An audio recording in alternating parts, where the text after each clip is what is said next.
Hi everyone, I'm Sharani Pathak, holistic psychotherapist and founder of the Relationship Center of Silicon Valley, here with another how-to video and to answer some of your questions about belly breathing.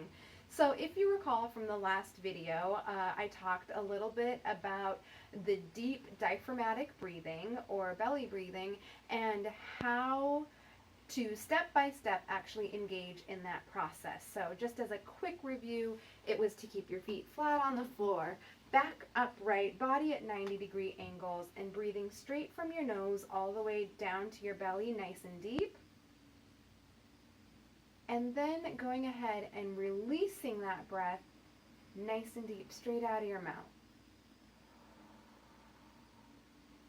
So as you notice, nothing in my body is moving, not the chest, but it's my belly that's moving, just kind of on that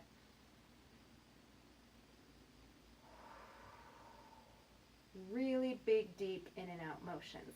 So the second part to this breathing pattern is actually to do what's a more natural belly breath. And so this will not be as obvious when watching it, but what it'll be is more of a subtle and gentle motion. I'm still going to be breathing in through my nose and down to my belly, but then once I get down to the belly, rather than holding that breath or having it really deep in there, it's just going to come back out through my nose. And so it's going to look a little bit more like this.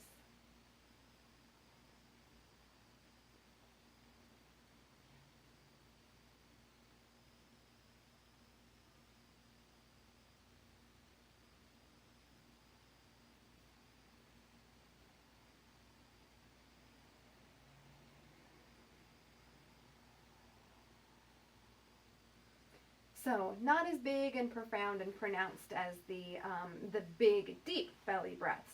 And so what I like to recommend to folks is to start off by doing 3 to 5 of those really nice, big, deep belly breaths, and then transitioning for 30 seconds to a minute to start on that nice, gentle, soft belly breathing.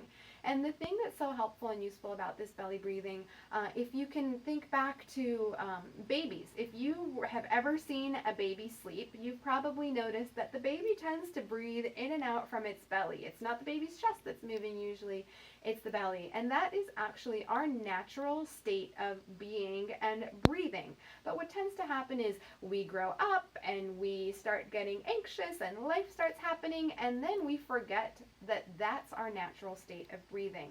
And so my invitation for you is going to be to start returning back to that natural belly breathing pattern, because I don't know about you, but babies, when they're in that state, they're not so stressed out. And wouldn't it be nice for us as adults to live in that more peaceful and zened out place?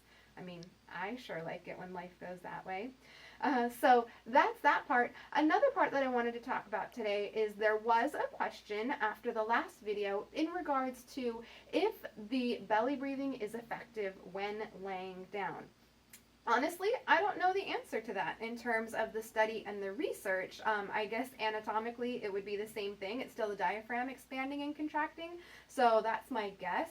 But what I will say is that it's not as advisable to do it while laying down, especially if you haven't practiced the deep belly breathing, because what can happen is it can put us to sleep. So if our goal is to actually meditate and do that belly breathing to get into a nice relaxed state, we're at risk of falling asleep if we do it laying down. However, if your goal is to actually fall asleep, then go for it. Lay in bed and do that breathing pattern all you want. And maybe next time we'll talk about square breathing as one of the tools that my clients love to help them when they're laying down and trying to get to sleep in bed. But as for now, that's it. Part 2 of that natural belly breathing pattern. And I hope to see you again, and my information's on the bottom of this video. If you'd like to reach out to me, pop on over and say hello. Until next time, see ya!